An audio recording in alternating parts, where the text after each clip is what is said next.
Hello everybody, just wanted to do a quick insight into my sleeping systems. I've not had a chance to bug out properly, for a while. So what I use in my bug out vehicle is quite often a duvet and a pillow, or just any old sleeping bag, doesn't really matter what. If I use a summer sleeping bag, then I'll crank the heating up. If I use a winter sleeping bag, I'll open the windows. Quite simple. However, bugging out, I'm not always going to have the fortune of being in my bug out vehicle, so it might be under the stars, in a tent, in a shelter, under a tarp, under a big polythene sheet.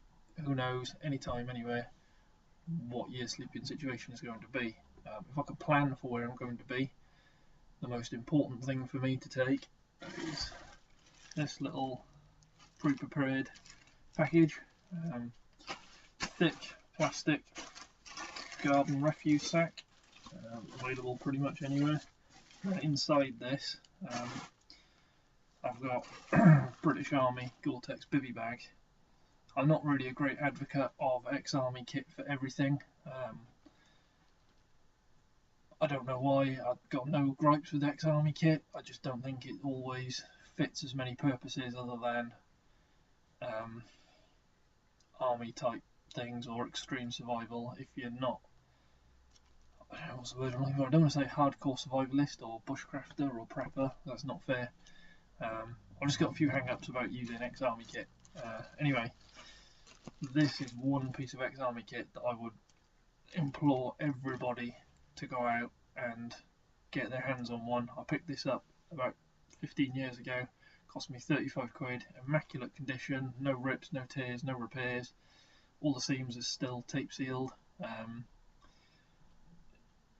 I put it in the garden when I first got it. I threw a bucket of water over it and I let it puddle on the top of it, and it didn't leak. It's an awesome bit of kit. Before I move on, I've got it wrapped up like this. If I was to purposefully be going out to bug out, I'd actually unwrap this and put my sleeping bag of choice inside the Gore-Tex bag, roll it back up, stick it back in its original compression sack, and stick it back in this bag. Several reasons. Keep your bed in as dry as possible at all times, at all costs. If I've got a bit more luxury or just travelling, bugging out, whatever, I'll keep the Gore-Tex bivy bag in this polythene bag, and when I get somewhere, I've got something waterproof and padded to sit on, and in the act of sitting on it, my little butt will warm this up. So then when I do get it out to put my sleeping bag in it and everything else, there's already the nip out of it, the temperature's gone. It's an awesome bit of kit. Also, by having the garden sack, if it's extremely cold, I can put the garden sack on the floor. If it's extremely wet, I can put that on the floor. I can put my rucksack in it and fold the top over to keep my rucksack dry. If it's extremely, extremely cold, I'll actually put my feet inside the bin liner. So I'll have my Gore-Tex bivy bag. Inside that, I put a foam roll-out mattress. I've not got one with me. I'm in the house at the moment. They're all out in the bug-out vehicle or the garage. So I actually put that inside my Gore-Tex bivy bag, and then put my sleeping bag inside. And if it's really cold, I'll put the bottom half of it in the bin liner or the garden refuse sack. The reason I put my foam mattress inside the bivy bag, I've been laughed at by lots of people in various places for doing that. I wriggle and roll around. 9 times out of 10, wherever I start my bed out, especially if I'm in the wilds without the confines of a 2-foot drop off a bed to stop me wandering around, I'll normally wake up 6 feet away from where my foam rolly started. So if it's all inside the bivy bag and it's all sealed up, wherever I go, the whole lot follows. I found it a little bit warmer sometimes in the summer. If I want the bivy bag for weather protection from the rain and things, having the foam rolly inside as well can get a bit warm, but it's a small sacrifice to pay. So that's the Gore-Tex bivy bag. Always accompanied, no matter where I am, if I'm in the vehicle or out and about or anywhere else. Silver Moon blanket. I have used this camping when I was a child. I've had this incidentally 25 years, maybe more. It's been used time and time again. Always take care of it, fold it up, put it away clean, keep it in this little money sack. It's perfect, does the job. I have used it many times to get warm again. Sometimes if the ground is frozen, just stick it on the ground, lay it out flat, then put the bin liner, then put the you get the idea. Quite useful in snow as well. You can make a little reflective screen, so you get a bit more sunlight bouncing back at you if you're doing a day camp in serious cold weather. And then of course my sleeping bags. I used to have just one sleeping bag, which was this, my Snugpak Softy black on black 4-season sleeping bag. Bought this in about 2002, 2003. I've used it in serious anger everywhere. It's been down caves with me when I slept in caves overnight. Slept on small ledges on cliffs. I've slept in this. Hostels. I've slept in this. Even in the house sometimes. I like sleeping in my sleeping bag. It's quite weird, but I often prefer to sleep in my sleeping bag than under a duvet, much of the annoyance of the missus, I'm sure you'll understand. So this bag cost me at the time about £140. It wasn't the best on the market, but I'd borrowed a Snugpak bag from a friend, a 2-season bag, and used it in the summer. I really liked it. The prospects of going to Scotland for some winter climbing were coming up, so when I made my choice I based it on my great experience with the borrowed bag and got this. Comfort rating I think was about -18. Sorry, I'll tell a lie, about -10, and the extreme rating was -18. It's not windproof, so I wouldn't recommend that without any other sleep system involved. I have slept in this sleeping bag on middle of July for my birthday. There's a place called Robin Hood's Cave on Stanage. The wind was howling through. It was not a heat wave, but it certainly wasn't cold for July in the daytime. Very hot, lots of people were sunburned. I did not get a good night's sleep. I was freezing cold. That's in a 4-season sleeping bag.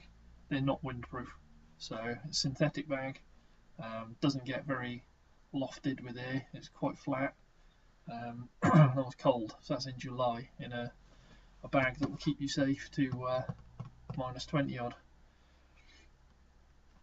That said, chuck it inside the Gore-Tex bivy bag, which is windproof. Yeah, awesome. Slept in it on top of Cairngorm Plateau, winter 2003. We don't know how cold it was. The mountain was closed. We kind of ignored the signs and drove up to the ski lodge and then wandered up to the top anyway, and then put up a little 3-season tent and got inside in our sleeping bags. We regretted it. The tent started to blow away and the weather closed in and everything else. However, in my sleeping bag, inside the Gore-Tex bivy bag, I was wearing long johns and a long sleeve thermal top, toasty roasty. Getting out with the sleeping bag to put clothes on to then walk back down the mountain in 100-mile-an-hour gusting wind, and we hazard a guess, without the wind we think about -15, with the wind who knows. Yeah, I'll leave you with that image. I've got a photograph of what I looked like after that trek, when we made it back down to the cars on that abandoned sleep out. It was pretty cold. I'll let the picture speak 1,000 words.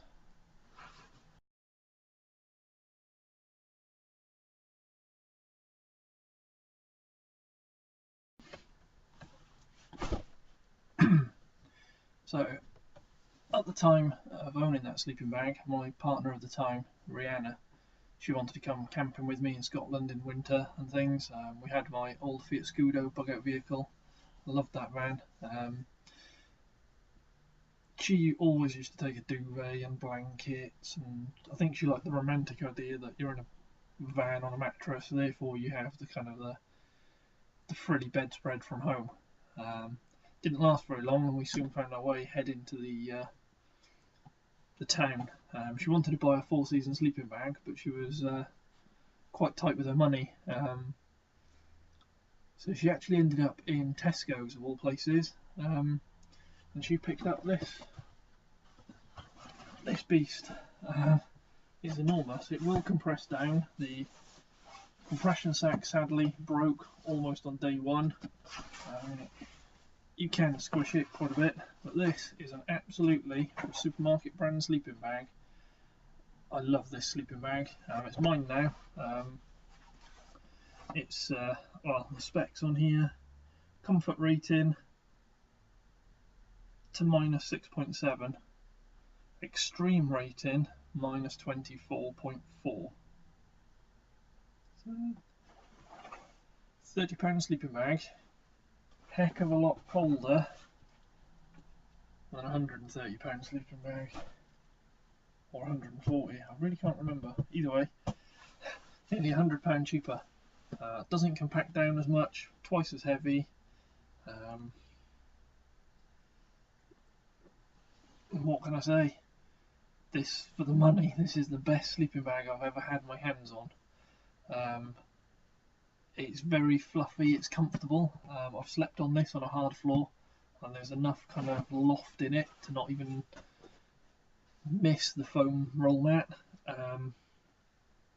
Fantastic sleeping bag. Meets the snug pack for the round the neck, the round the face drawstring, round the shoulders drawstring.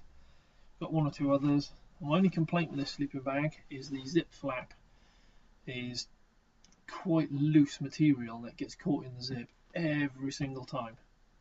But I'll put up with that for this bad boy. Well worth it. Very, very much love this sleeping bag. Fantastic. It's been used in South America. It's been used in Scotland, Lake District. It's awesome sleeping bag. Yeah, I might just curl up now and out. No. And then my partner, when she travelled to South America, a lot of the places she was staying, they weren't particularly warm climates, but they weren't cold either, and she was going to be indoors in heated yurts and hostels and bed and breakfasts and things. So she actually, before going, she was on the lookout for a 2-season sleeping bag, and again, based on her amazing 4-season sleeping bag from Tesco's, off she went and picked up this. We got it in the winter sales. I can't remember how much it was, but I'm sure it was less than 20 quid. This is my second favourite sleeping bag. I've not got it compressed at the moment. You should never store your sleeping bags compressed. Ideally, you should store them out, laying out flat, with as much kind of loft put, where you don't fluff it up, you know, like you would with your pillows at home. I don't have space to do that, unfortunately. So it's all my sleeping bags live in these. It will compress down. I'll give you a very quick idea. Incidentally, the quality of the compression sack on the 2-season bag far outweighs the Tesco's 4-season bag. Now, I'm not even really trying here.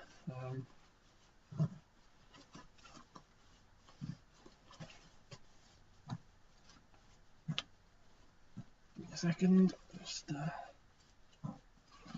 There is a knacked compression sack. Some people have got it, some people haven't. If you just go in like a big gorilla and kind of yank on the things, you will start ripping the material.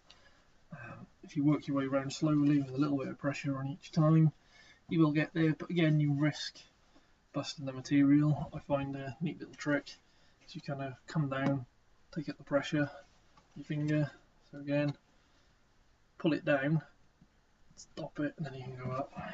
Look at that. Minuscule, only a 2-season bag, but it's with all the drawstrings done up. Again, shoulder to keep the grass from going down low, around the face, tight. I've slept in about 8 or 9 degrees C just with this, in shorts and t-shirt, more than adequate. I'm yet to try it in my bivvy bag. I'm sure in the bivvy bag, wearing long johns and a long sleeve polo neck thermal top, I imagine I'd be okay at sort of sea level in an average British winter. If we had a cold snap, maybe put a blanket over the top or underneath or both. I think this is going to prove itself as a real contender for more than just the 2-season bag. And if I reopen it back up,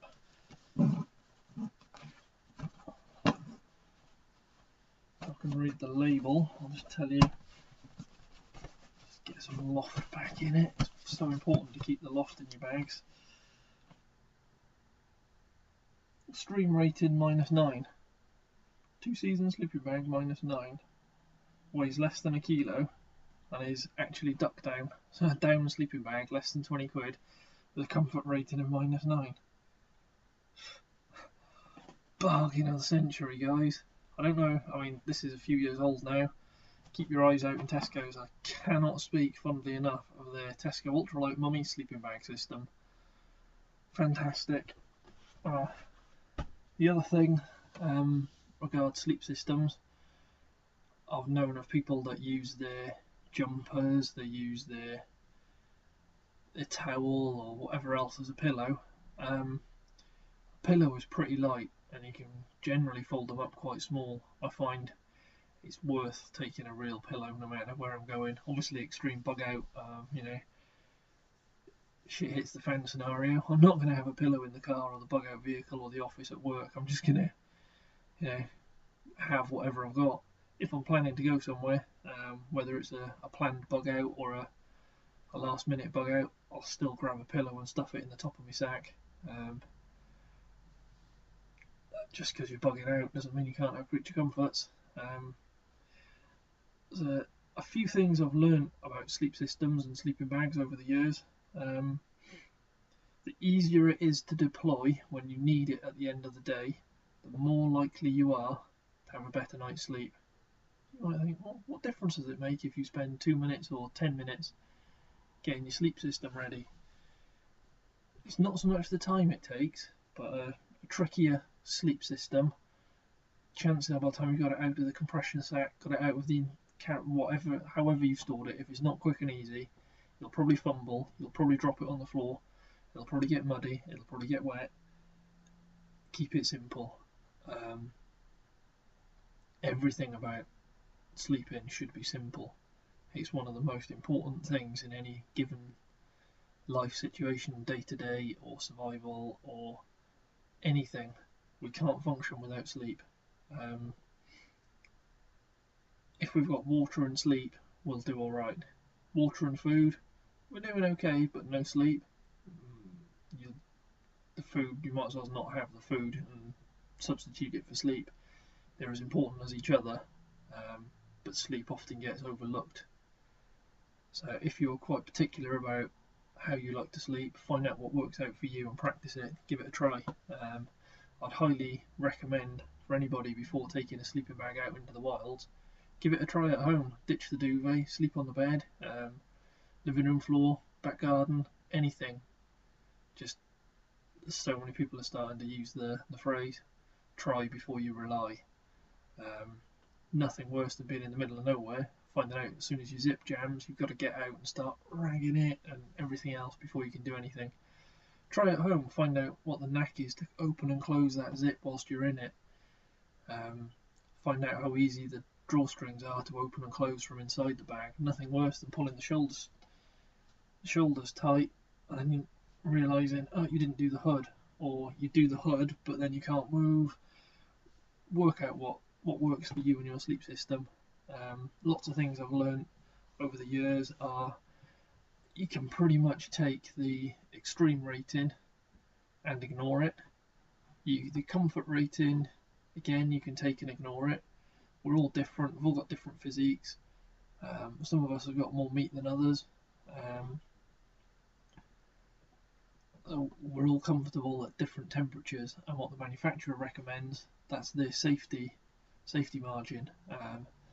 From their extreme rating, this basically saying the chances of hypothermia at that temperature, if you get into that sleeping bag naked in a completely still atmosphere, no wind, no other external sources, you'll be okay. So you're out and about at a campsite, you've got a draft, or bald spot, you've got a draft, you can ignore their extreme rating. If they rate it for -10, I would say -5 and a small breeze, adding a wind chill of 1 or 2 degrees C, you're going to regret it. You're going to be cold. Breezes and wind are your biggest problems, both in the sleeping bag and out, actually. If you're susceptible to being a windy sort of person, don't pull your drawstrings too tight. Trust me. No one wants to be trapped in their own sleeping bag in those situations. Other things I've learned: don't get your bag wet, damp. Don't try and fold it out flat to roll it up and get it in that stuff sack. I've seen so many people stand up out of their sleeping bag, do their zips up, start to try and roll the sleeping bag, end up putting it on the floor, but they don't necessarily go back to where they were sleeping. They're just wherever they stood next to their rucksack. The sleeping bag's wet. They've wasted, a very valuable dry resource, and is now wet. Later on in the day or their situation, they might need something dry. They might do a river crossing and get soaked and need to get into a dry sleeping bag. Keeping it dry. Something I learnt the hard way in Scotland one winter. I did my drawstrings very, very tight, and I left the hole so I could see out. Of course, breathing out all the moisture in your breath. Inside, I was soaked all up around the shoulders, absolutely soaked. And in the morning, it all froze. So I had frozen bits of sleeping bag. Not very pleasant. Just should have ignored the view and made sure that anything I was exhaling was outside of the sleeping bag. Anyway, I'm waffling, so I'll leave it at that. Get out there and show me what your sleep systems are. Add comments, anything. See you on the next one. Cheers, guys.